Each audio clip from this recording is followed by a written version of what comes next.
But for today, I guess we just wanted to go through a little bit of, I guess, there's lots of different people in the room with different experiences with the HR tech, whether there's something in place, whether they're looking to explore a new system like yourself, Natalie. So wanted to keep things fairly broad and I guess talk to some of the strategies, tools, tips that we're utilizing with a lot of our sort of customer base and sort of why they came to a solution like intelliHR, but it's also not meant to be sort of a sales pitch at you either. So I guess we'll try and keep things very much, these are the sort of questions and tools that you can use and either do that manually, utilizing your current systems in place, or of course you could look to explore within a system like intelliHR as well. But I might pass over to Cam to kick things off and sort of explain a little bit about us for those who haven't come across us before. Beautiful. Thanks, Jazz. Yeah, Jared, Jazz for short, Cameron, Cam for short. Can everyone see my screen there? Sure can. Beautiful, thank you. And yeah, as Jazz said, not a sales pitch by any means, but wanting to provide a little bit about our company, where we exist in the market. And Jared and I very much are on the front line and assisting businesses in the particular sectors here today and solving different problems with their own software and indeed our own. So getting to a bit of this in a bit, and I'm just going to have my screen open on the right in case anyone else joins too. So a bit about who we are, how we help, and then Q&A. If you've got questions throughout the session, you're more than welcome to ask. I know we've got a couple of people eating lunch, someone with a cold out there, Michaela as well, just to call on you for a moment. So feel free to use the chat window if you wanted to drop a question in there, and we'll be sure to get to your query as well. So a little bit about intelliHR. We're a people management platform, modern software as a service, if you like.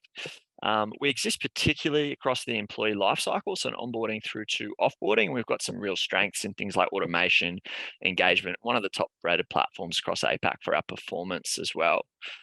This is a little bit about who we work with, and we have over 300 progressive organizations and over 70,000 users across 20 countries. We're fairly agnostic when it comes to what you can do with intelliHR, and that's just indicating how configurable we are when we work with different businesses. So a little bit about that. We adopt a design thinking approach when it does come to the way in which we configure our platform, and that just means we work with businesses in gaining an understanding of their current state and future state from a tech perspective, but also from a process perspective too, and we try and roll that into the platform. So what you actually finish with is a different version of intelliHR each time customers are actually using our platform, which is exciting. So very non-prescriptive way in which we present ourselves to the market. We're an intelligent people platform designed to provide simplistic visualization and a beautiful user experience to people, both from an organization, admin, and end user perspective. We work with happy humans, look around empowering employees to be the best selves at work. And securing that people data, so giving everyone a centralized digital profile to serve a source of truth or to serve as somewhere where employees can complete all their information pertaining to person, job, HR related activities. So in terms of how far we've come, you might notice us, we are listed on the ASX, have been since 2016, and we've come a long way during that period. So a few years ago, I guess we used to call ourselves new and a startup, but when you get to sort of 9 years old, you can't really continue to say that anymore. We have a few sort of values listed there in terms of the people platform born of HR. We were actually created by an HR consultant, Rob Ramage, who was working very, very closely with a lot of HR professionals, and Rob was getting involved in a lot of data-driven decision making and doing more with real-time analytics with businesses. So really getting as granular as things like, well, if we were to move our business location, what impact would that have on employee morale? Ultimately, what impact would that have on attrition? We were really born of analytics that way and built out the platform and its HRIS full functionality as part of that belief that we want analytics to empower people decisions in your organization. So a bit of a unique story from that perspective. And as we sort of move through here to the next one, I might pass it over to Jared to share a bit more about our quality customers and who we work with. Thanks, Cam. I think a big focus for us has always been that to match your business's needs and requirements. So the system itself is highly configurable, and whilst there's best practice in there, which we'll show today, which is designed to be able to be plug and played, where we really see, I guess, organizations and more importantly, their employees get most value out of the platform is configuring it to be their HR system rather than an intelliHR system. And so we have the pleasure of being able to then work with lots of different organizations in different shapes, sizes, and have probably found ourselves in an interesting part of, I guess, the HR landscape where we almost welcome a little bit of complexity, which is probably where we ended up working quite a bit in health and aged care. Obviously, with changes in models such as your shared service, which someone mentioned before, having and needing the ability to have such a dispersed workforce, very compliance driven, the need to have different workflows and user experiences depending on the work, the role type. We found that we've had the pleasure of working with organisations like Southern Cross Care, My Health Medical Centre, and even Scope Australia as well was probably some of the big ones you may have come across in your journey yourselves. And might briefly speak to, I guess, one of our customers, My Health, which we've been working to and with, I guess, for almost 4 years now, I think. And I guess the first thing for us when jumping into helping them was, I don't want to say basic, but it was just centralizing information. There was nowhere to access employee first name, last name, emergency contact details without asking someone in person. And so just centralizing that information. And then they've slowly grown, not as a business, not only as a business, but also with their use of the platform as well, which is something we do through our iterative approach to rolling out a system. Very compliance driven, obviously having nurses, doctors, and they're more so the doctors probably renowned for sometimes not being the most technologically engaged, is what I might say. Just keeping things, I guess, as professional as I can there. And so being able to very easily communicate with them and collect the information became a big focus for us. So Cam mentioned it before, but user experience has always been a priority.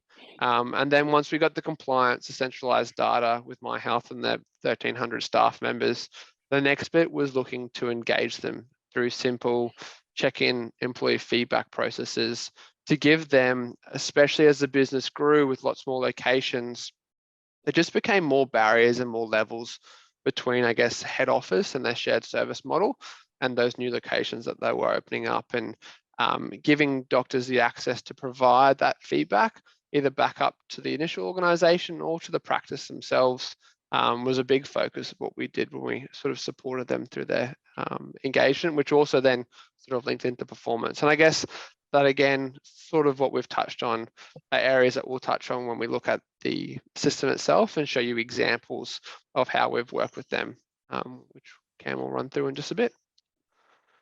But we might jump into now, I guess, a little bit of that's sort of who we are. Cam mentioned before, we spend a lot of time talking to people in health, aged care industry ourselves. And so we've heard quite a lot. And I might sort of pass it over to Cam, who sort of specializes in this area. And then we'd be interested to sort of hear your thoughts as well. So there's your preamp that we're about to throw it back to you. But over to Cam first. Thanks, mate.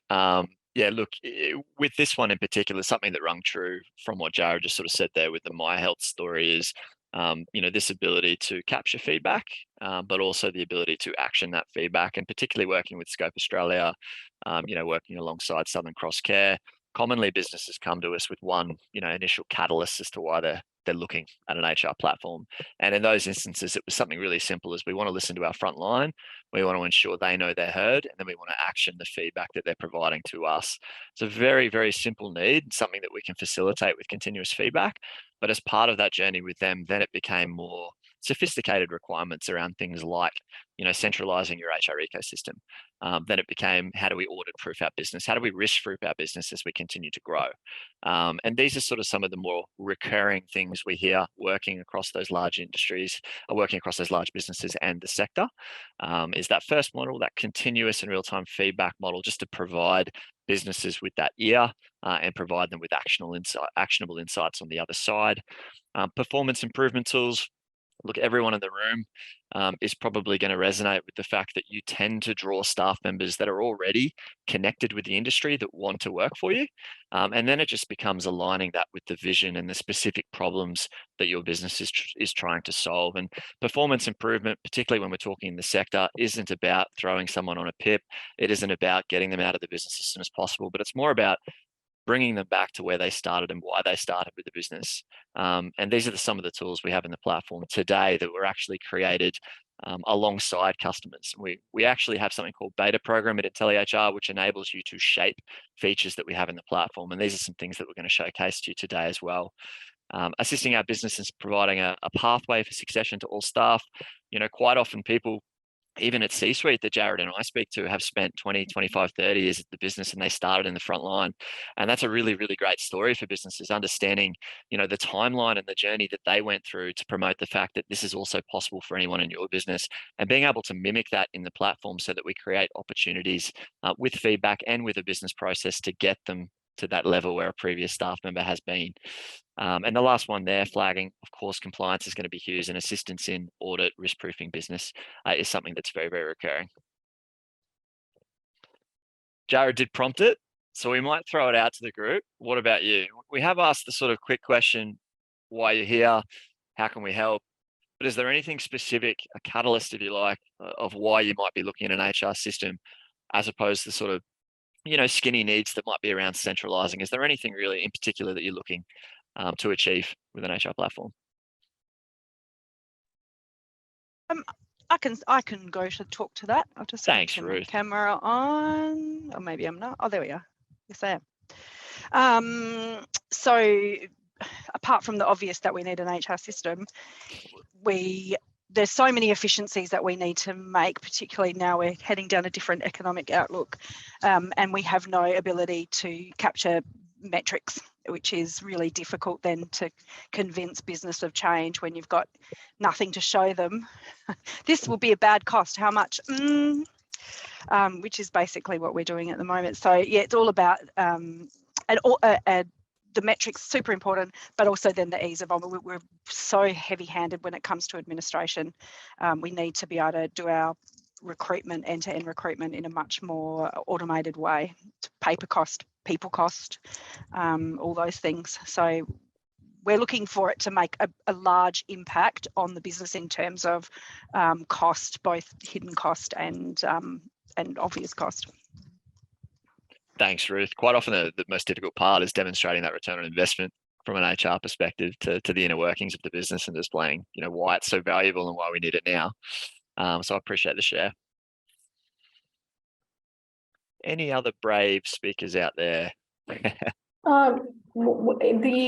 timing of it is quite timely, because we've just come out of probably where we kind of landed on, I think, the provider being Extent as a consultant that can actually provide us with some guidance, just to provide just exactly to what Ruth spoke to. Because we're looking for a platform that actually can tie up all that data, which is so critical for good business. And we've grown exponentially, and we've weaved and waved our way through. And with so much changes coming, I think the importance of data and being able to bring that all together and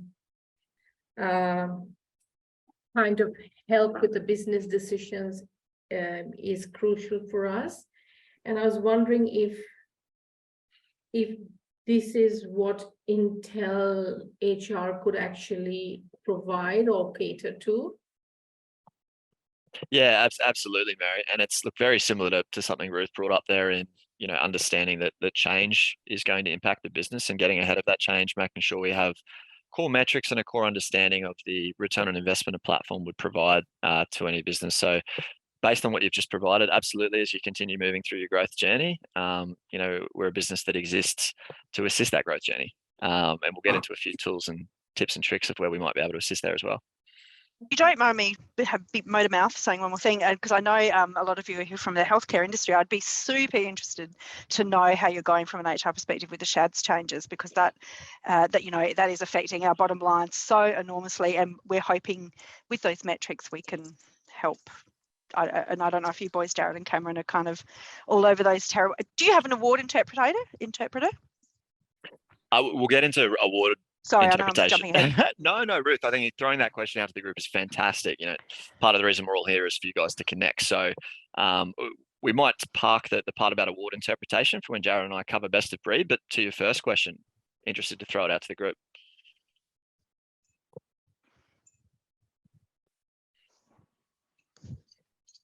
nervous wait. No, look, I can tell you, I'm not going to throw out dollar figures, but I can tell you the cost, what we call Hender time, which is where we absorb the cost of those 10-minute tea breaks every 4 hours, or, we didn't ever have to pay for travel time, which is now Hender care time, is significant, and it has a significant impact on our bottom line. And also the fact that we've had the 15% uplift within, which probably not necessarily impact health sector, but in the care industry where we've had the 15% uplift in wages, plus the pay rates that impact disability services, which are again different from what is provided for the exact same role, but in a carer role. So some of that is probably what keeps changing, and it's good to know when you cover that segment how that is captured through your system. Sure, absolutely. Sounds like a big challenge you're both dealing with at the moment, probably everyone in this room. So what we might do, just in the interest of time, we might move through and just pop through the benefits that we mentioned we might cover today in terms of intelliHR's real value proposition. I might tie off on this one before passing back to Jared, but some particular industry-specific benefits the intelliHR platform might provide, and I'll tie off on what you mentioned there, Ruth and Mary as well. But identifying employee burnout, disengagement proactively. We have a performance module that's underpinned with continuous feedback, very flexible, very low touch. We're wanting the business to obviously have maximum insights into what's going on without, asking a staff member to answer 30 questions pertaining to something that, quite frankly, may not be too relevant to their role. Reduce HR admin by up to 2 days a week. I'm sure we would all love that for everybody in the room. It's more about how we resolve business processes that are bespoke to you, as opposed, again, to offering a prescriptive solution to the way in which we can save your business time. But that ultimately would feed into that ROI discussion, as well as you position your business needs cases as to why you might need an HR system in the future. Managing that risk and compliance piece efficiently for auditing, being able to pull that information out at any time should you be externally audited, ensuring there is a framework in place to remind people of when items are due, but ensuring we're spreading that burden as well, and not just passing that along to HR to solve the problem. Automate onboarding, compliance, training records, performance workflows in a few clicks, all items that have made intelliHR the platform it is today. Measure and visualize workforce insights from multiple areas in your organization. So really taking the lens of, how can we provide simplistic analytics that are very easy to interpret in the platform, but provide access so that leaders can view the analytics pertaining to their people, talking about things like how happy they might be, how they're impacted by change, how they're feeling, any actions that we can pull out as leaders to pass on up the business so that we can make considered changes. And also looking at that organizational view. Are there any trends emerging across different entities, different workforce types, according to changes or anything in the business that might impact their satisfaction levels? And underpin your HR strategy with a flexible solution designed for your business needs, which Jazz obviously spoke to before. One of the first things our customer success team love to do when they're introduced to a business is understand exactly what you're trying to achieve with design thinking. Run through current state, future state as a configurable system. How do we get you there? And to tie into Mary's point as well, how can we consult on your business processes to build best practice into what you're trying to do? And that's very important as well from a benefits perspective. We'll pass back to Jared, and then I think we're jumping back into the platform shortly too, which is exciting. Cool. Well, let's start on to the next one, because I think we've sort of covered off a lot of, those. For the session, really keen to get into the platform, so I'll pass it back to Cam soon. But just also wanted to provide, some of the tools that we utilize when either working through clients looking to explore HR systems, or also during our implementation process as well, just so you've got something tangible to walk away with today to go, hey, maybe I can apply this or start thinking about it as well as more of a prompt. And the first one of that is, which has already been touched on quite a bit, it's just understanding, your current ecosystem, your HR ecosystem, your platform ecosystem. From a technical perspective, where the hell's the data? Excuse my language there. But so often people go and they even start exploring HR systems, and then we go, cool, where are you going to populate this information from? And they're like, oh, I don't know. It's in payroll, or it's in this system. And just understanding what systems you currently have in place, and then starting to work through who utilizes those platforms, what the platform's functionality is currently doing, are you utilizing its maximum capacity or functionality, and then looking to see if it's integrated. For us, we're commonly talking to a source of truth, and here's an example of, I guess, some of the platforms that we work with, and some of them may be familiar to you, but we find ourselves and other systems as well, I guess, sit in the middle as a source of truth. We quite commonly will work with bespoke, best of breed recruitment systems, workforce management systems, learning, identity provisioning and payroll, and look to go either intelliHR is now going to be your source of truth, so let's ensure everyone's speaking the same language from a technical perspective, but also vice versa. Potentially your payroll system needs to be the source of truth, and you want to feedback job changes and everything back into your core solution. And I think definitely over the last 1 to even 3 years, the advancements in API functionality being more available to, I guess, older platforms slowly getting there. But a lot of these newer platforms, I know Cam said we probably can't call ourselves a startup anymore, but our system start to finish is based off a public API. All your person, job, remuneration, custom field, compliance information is all available either to be pushed to other systems in your ecosystem or pull back in. And so for us, understanding what that looks like, I would definitely recommend sitting down either with IT, or if you know this yourself, and just map it out, because it can really sort of help others, not just HR, understand what you're currently working with, and also sometimes where those gaps are as well. The second one's on a different, I guess, slight change of mind or scenario here, which is just another tool that we sometimes utilize when talking to, I guess, ROI. And Ruth, you mentioned it before, sometimes those tangible numbers are so hard to communicate.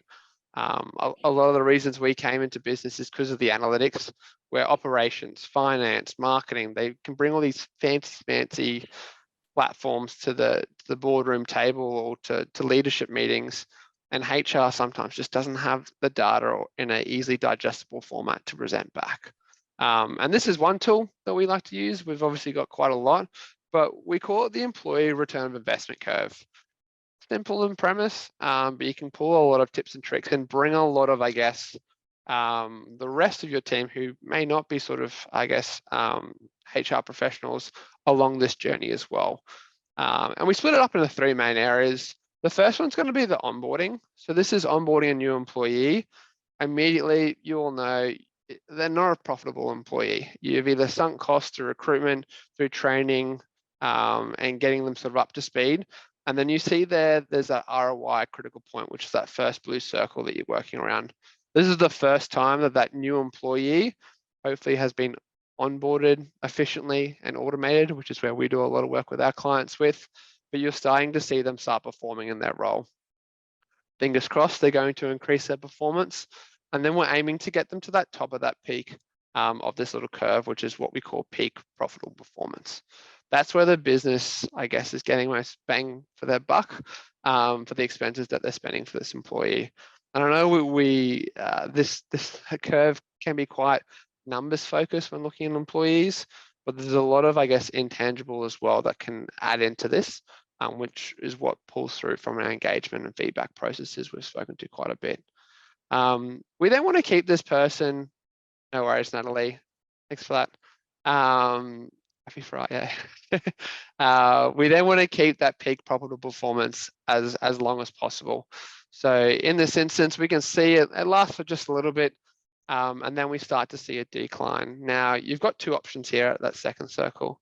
We either want to encourage people to offboard as fast as possible. We don't want to get into sunk loss. We want to support if both the employee and business need to part ways, then let's make that process as best as it can be for both parties. Or potentially we need to utilize that as an identifier to go, what can we do to re-engage this employee, which is that little kick back up at the end of the curve. That is supported by feedback. We want to be as proactive as we can to ensure that, because ultimately it may end up that it's better for the employee to leave, but understanding where they're at in their journey is the important part. So just another tool that may be useful. We work quite a lot with organizations on both of these and also can send out further information about it But we're all about tangible takeaways here at Intelli with these workshops that we run. So hopefully 2 tools that you may be able to take back. I know Cam is about to jump straight into the platform and show you, I guess, some of these ways that we encourage onboarding and performance and compliance. But before we do so, does anyone have any questions on either of those tools? I'd like to just talk about that that ecosystem that you shared, and yeah. I mean, we currently have a HRIS, but we're not using it in its full capacity. But there's been a lot of talk around, L&D system, a recruitment system, and it's interesting that you show this because, usually when you look at end-to-end, you want to include these as part of, one system, so it sort of becomes very seamless. But it's not. My question is this a common way of building your systems, like by introducing and building systems that integrate with one another?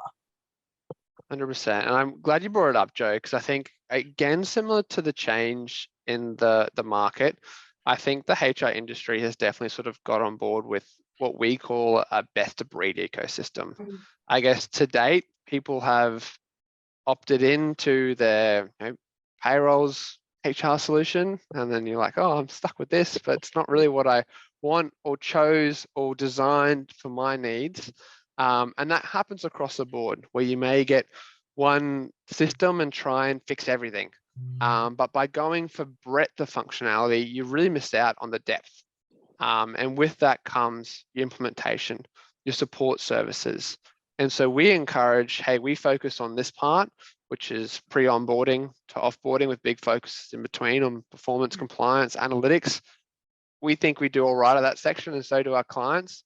And we're not actually interested in doing recruitment, because there's so many other recruitment systems designed for that specific functionality that are very strong, have their own support systems, implementations. We'd rather go, hey, let's just work with them, and we'll build out your ecosystem to match your needs. And so we do a lot of consulting on that as well during our implementation services to look at efficiencies, because not only do we want to, I guess, be partnered and work alongside them, but we need them to be integrated, so that you're almost getting a stronger administration and user experience than you would by these all-in-one platforms. Does that answer that question, Joe? Yeah, no, that's perfect. I mean, there's a lot of conversation at the moment around, what do we implement, and whatever we implement has to integrate seamlessly with our current payroll system. Yep. Our core HRIS module, etc. So yeah, thank you for that. No worries. And payroll can always be a interesting one. We can leave it at that. They're sometimes a little bit later to the hip new trends of integrations, but we're seeing a change. We're quite commonly looking at other efficiencies with payroll solutions if they're unfortunately stuck in the dinosaur age, but hopefully they're not. Yeah. So. I think there's that high risk with payroll, and moving the data and moving to a new system. I think it's always a very apprehensive decision to make. People want to get paid, right?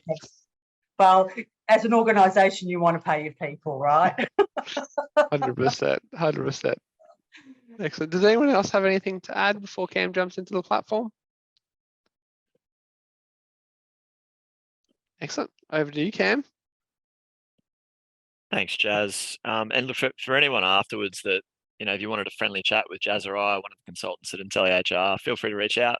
We're more than happy to have that conversation. Excuse me while I deal with my escape button here.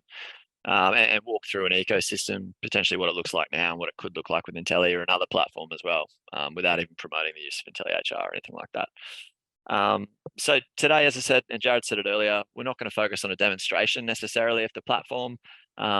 You'd all have a rough idea of the inner workings of how an HR system works. So today's sort of more about understanding those parts within intelliHR that might be a bit more specific to what we're dealing with in the sector. And we'll just jump in now to showcase a dashboard of an administrator that might be utilizing the platform itself. And we might move down and just showcase the philosophy of permissions and what we're solving in the sector whilst we cover us in this section. So what you'll probably notice already, you've got your little hello message associated with yourself, Holly, being logged onto the platform. You also actually hold a permission as that person in the platform. And in this instance, it's an administrator, but you're also a manager, so a leader of people in your own right. And the reason that's handy is as we navigate, down the dashboard, you've got immediate access to, those items that you might need to complete as a person, be it related to someone else on your team, related to yourself, completing a policy. But you've also got access to your team members here as well. So who's joining your team soon? If we're pulling this from a recruitment platform, for example, understanding that a person's data, their documents, their employee contract, for example, is going to pull through, and we're well across what they're up to and what they might have due as a new employee joining the team. And as we sort of move across here, it allows people leaders to be across their team's current goals, allows them to be across the training investment, any PD they've put towards themselves. And again, when we're talking about best of breed ecosystems, understanding that you can still leverage a learning management system and have the data that you've completed, if you like, course completion in that LMS, still syncing through to our platform so you can gain a better understanding of the amount of professional development someone is putting into themselves as an employee in the business. Importantly, when we're talking about qualifications and compliance, any risks that present themselves on the team. So we're not just talking about HR looking after risk. We're actually talking about a leader looking after their own team's, qualifications. If it's a, firewood certificate, driver's license that might be expired, the ability to house and manage all your team's qualifications, have them take accountability themselves in managing those qualifications and having it all in one consolidated dashboard here as well. You can export qualifications at any time. Should you have a looming external audit, anything like that, you are able to customize what you can actually see. But then having a bit of a deep dive into, for example, if we had an aged care worker role, and understanding the sorts of person holding those qualifications, and understanding any looming risks that might exist within a specific role, location, etc. So just a great way for managers to stay across what's due of their teams, but also a great way for the organisation as a whole to view how my teams are going in terms of managing their qualifications internally. So just because we did cover engagement and because we talked about, a feedback mechanism for trapping and understanding what our frontline is asking for, thought we'd sort of cover off on one of these self-service action tiles that are pretty commonly adopted across businesses that we work with in the sector. And by the way, while we're on the subject, self-service action tiles are more those on-demand items you might want team members to have immediate access to. And one of the common ones here is a check-in. So the ability for a frontline worker, a carer in this example, to click into a check-in and actually instigate a catch-up with their leader and even instigate the giving of feedback to the business. And a check-in is something, and this is built with best practice in intelliHR. It's a very low touch list of questions pertaining to how somebody's going, areas of improvement, any training requests. These are the sorts of questions that we might ask in a check-in. And these all actually serve as data points that feed through to different reporting and analytics available on the platform. And a great example of this is actually just the top sort of 1 to 10 number scale, providing a quick answer of how you're going, what you might be rated out of 10, and then providing a leader with the ability to visualize that data in the platform as well. So that's what we sort of talk about when we talk about instigating a catch-up. While I'm on the subject too, I might pop very quickly into that specific analytic and just showcase a bit of this capability within the platform. And I know Jazz loves speaking to analytics, so I might get him to deep dive into employee satisfaction. You're going to throw it back over to me there. Look, we mentioned it quite a bit, but analytics and insights obviously a big focus for us, and similar to what you spoke about before, Ruth. Just providing the data in a tangible format for other people to digest, to be able to sort of show that ROI. And employee satisfaction seems to be an easier one for others in the organization to understand. And the platform itself actually takes people's baseline. Quite commonly, other surveys will just go, how frequently or what are the responses that you're getting on a scale of 1 to 10. But we'll actually look at an employee's baseline and whether they're happier than they usually are or below what they usually are. So that way you get some indication. I may be sitting at a 8 or 9 employee, usually is what I reply. So if I answer a 6 to how happy I am, it's a big change. Something's probably up. Cameron, on the other hand, might usually sit at a 6 because his 9 or 10s playing basketball with the boys on the weekend or something. Same question, asked at the same time, but we just have different ways of answering it. And so by looking at someone's baseline and their movements relative to it, it really allows us to actually get a bit of a pulse check on the organization. And we collect a lot of information, as you can see, over time. And also if we're pulsing this out to different locations, business unit, work types, which we can actually filter down in just a tick. We can see what those employees by tenure is looking like over time. And then we can see, if we scroll down even further, some of that qualitative information. So that brief reason why, the larger the word, the more frequently it's appearing. So it allows us to filter down this massive amount of data we start collecting. And if we were to highlight downward movement, for example, because we work off dynamic graphing, it allows us to filter down and appropriately understand, who are those people that are having downward movement and what are they saying. We're working off a demo platform, so sometimes there's some interesting answers in here. But things such as personal issue or time management, we could even highlight those, and then we can break these down by all these HR variables, which is something that we find is quite advantageous or different to, I guess, annual engagement surveys, because you don't have that access to the core HR information and data. So being able to look at and filter down by pay grade, gender, business entity, FTE, business unit, to understand where those responses are occurring. But you could also just run a whole employee satisfaction insight on one of those as well. And at any point in time, you can also just jump down and also see the raw data available. So we're looking at females that have answered negatively at the moment. We can see who those 2 individuals are, ones with a rating of 1 and 4, and what was their actual responses. So we start collecting this information, which is all well and good, but it's only valuable when you start being able to filter down and understand it to be able to use it for data-driven decision making, that you start getting that ROI and value from a system like Intelli. I'll pass it back to Cam, and conscious of time, there's probably only 12 minutes left on the clock. Might cover some compliance, maybe org chart, and go from there. Sure.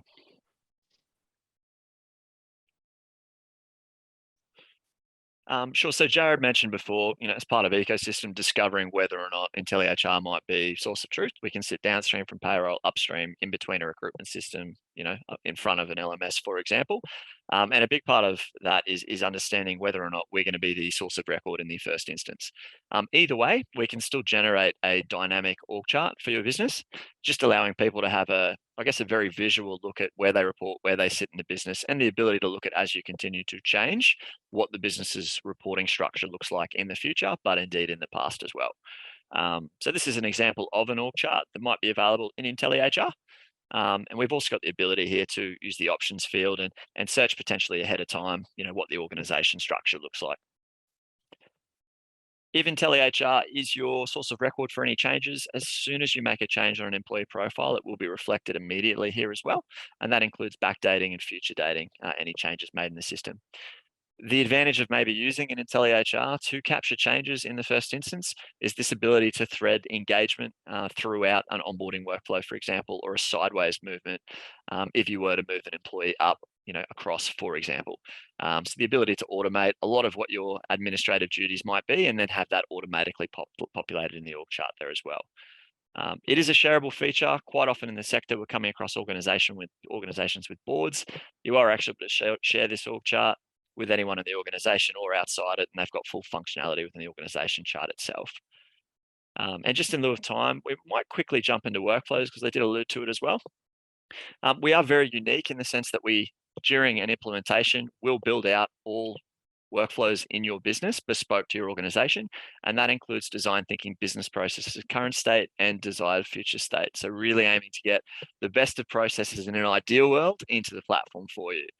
Okay, and this can be anything from completing training to presenting a training effectiveness survey to new job created in intelliHR, creating an onboarding workflow. So all these are the different visualizations of workflows we have in the platform. And a good example of this might be for example, a new permanent onboarding workflow we've got in the system, notwithstanding that we do provide you with all the training you need to create your own workflow on an ongoing basis. So this is just designed to be a very easy to use, administrator friendly ability to create an employee workflow for New Start. If you did want to edit, you are able to add anything you've created in intelliHR. And a common occurrence here is embedding a check-in within the first, for example, 3 months of somebody's work life with the business to ensure we're, one, offering an awesome onboarding experience, and two, if there's anything we need to be doing better, playing into the ROI curve that we can actually action that in the future. So it's very easy to customize a workflow there from that perspective as well. Probably one of the more popular ones is a leaving the business survey as well. We do have a fully fledged leaving the business workflow. Again, when we're considering ecosystem, we need to think about, when we power down access to different platforms, these are the sorts of things we do with mapping out your ecosystem with intelliHR. But this is more a place as well for capturing exit survey from an employee's perspective, but also from a leader's perspective as well. A really good opportunity there potentially to jump into another analytic here as well. And one of the analytics here we have using the leaving the business workflow that we have is actually our attrition. And again, I'm going to pass it back to Jazz because he spoke so eloquently to satisfaction. Excellent. I guess for us, when we look at attrition analysis, find quite commonly businesses are being asked about this or looking to track it. And they may have access to the attrition rate or the attrition count. But the only valuable part of that diagnosis is understanding how you got to that information. So looking down here, not only can we see peaks and troughs of when people are leaving from the timeline perspective, you can look at it from a cohort, which seems very valuable. Maybe not so in this data, we're seeing most people leave after 19 years in the business. But hey, maybe that's the scenario you are facing. We then get to break that down by turnover type, gender, work class. We can apply a recruitment source on this as well, being able to see, is there a certain job board or certain maybe employee referrals either means that they stay in the business longer or they're turning over in the first 6 to 1 year. Some of this information starts to paint that picture of probably that gut feeling you have about why people are leaving and when, but providing the data and insights to be able to go, no, this is definitely a trend. We know where we need to focus our resources or even dollars for the next quarter, the next year. We then get to overlay that further down, like Cam mentioned as well, with some of those exit drivers from our exit surveying, being able to have a look at what are the employees saying they're leaving for compared to managers. Employees are saying salary and benefits, managers are saying it's business change. So there's misalignment when people are leaving the business. And similar to what we showed before, you can also drill down and find out those individuals and what those exit survey summaries look like as well. So understanding the information allows you to make tangible impacts on the business. And this is an area where definitely can sometimes be seen as exit surveys might be a little bit of the fluffier HR stuff, but it's not. This is where we can find real dollars that we can save the business and that you get to put your name against when providing the business case back to the businesses, which is always a big focus for us, is being able to provide you the tools to appropriately build your business case with the business. Jared, can I just ask you, if you go down to the, I just got and then recruitment by cost, start again, recruitment cost by source. Is that tailored to the business, like in terms of what we determine goes into the cost of a worker? Exactly right. And so is the business entities, your work types, gender, business units. Those are all configurable sections. Okay. And whilst they're in there ready to go, that's a big part of our implementation, is understanding what that needs to be set up. And you can even apply custom fields. So if there's a data set that you want to track against attrition that we don't store, you're more than welcome to put in the platform. Brilliant. Because we have a lot of, which would be interesting again to know from everyone else, but we have a lot of, the compliance training that they have to do annually that we provide. We do an essential week of training every year, and we're finding when people come on board, particularly our field workers, like the cost of training, they're not rostered on appropriately, so they leave. And that we're having a battle trying to put that into a dollar, I guess. Anyway. Yeah, and even conscious of time, but we have extensive training analytics as well. So let's have a look at training investment, both direct and indirect financial costing. So that $50 you spend on a training session is nothing compared to the 8 hours it took them to fill out let's make sure we get an appropriate understanding of, as a business, what are the hours we're associating to training? What are they spending their time on? Who are the providers that we're seeing the best ROI from?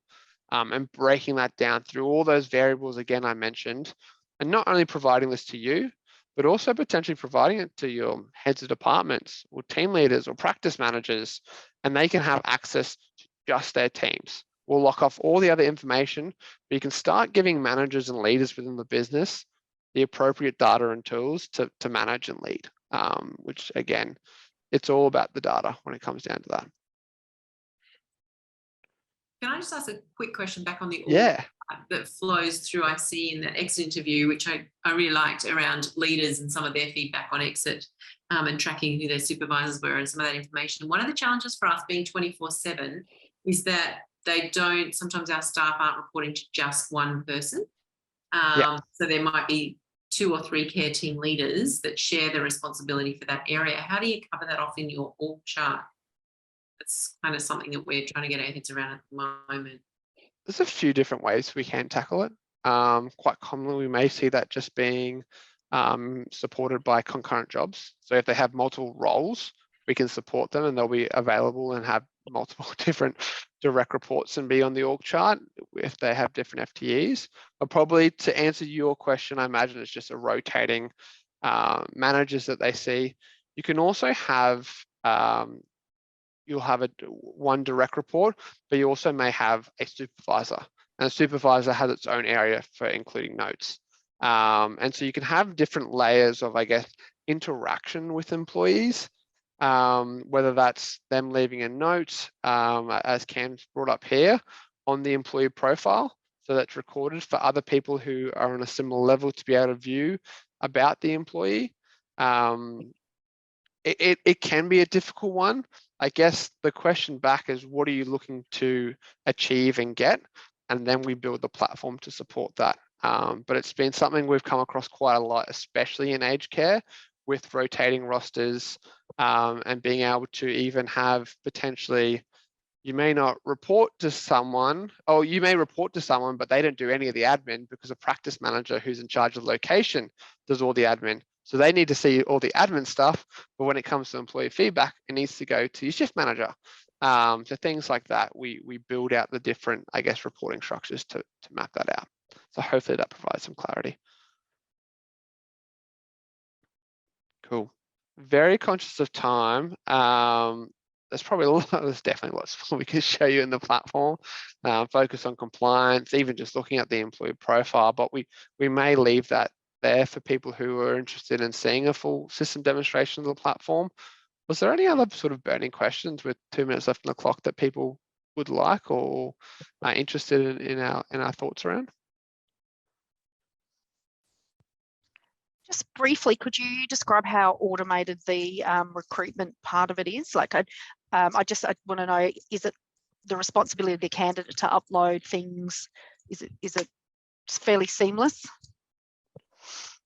Yeah, so I mean, from that perspective, again, we adopt the best of breed approach. So, utilizing partners such as JobAdder, LiveHire, My Recruitment Plus, etc., that focus all their efforts on offering a great candidate experience.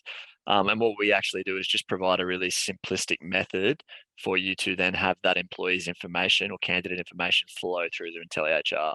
And quite often the event trigger that exists in an ATS, and we've got a stack of partners out there, Ruth, is on candidate placement or deciding to recruit that candidate. And as soon as we hit that button in your chosen recruitment platform, what we're actually then receiving is job information, supervisor information. There's your automation. And in terms of documentation, any employee contracts associated with their role. And then what we actually do is pipe them into intelliHR and then deliver an onboarding or a pre-onboarding workflow, likely to their personal email address, right? Because they haven't been onboarded onto your computer systems yet. So the short answer is, yeah, it's very easy because we've been doing it a long time.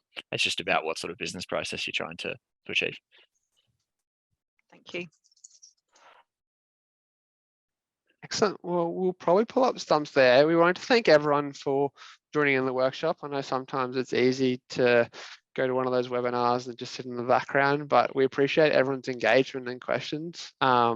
we hope you're able to take something away, whether it's in the tools or just ideas of being able to utilize some areas in your current HR system, or if you're interested in exploring what intelliHR could do in your current business, or just interested in having a chat to Cam or I, please feel free to reach out. We'd sort of love to hear from you. And we'll also probably send a follow-up email with a little bit more of those tools that we mentioned previously. But wanted to thank you once again for your time. And anything else you wanted to add, Cam, before wrapping things up? No, I just really appreciate everyone being so engaged. We're here to help, even if it's a friendly chat anytime. So feel free to reach out. Excellent.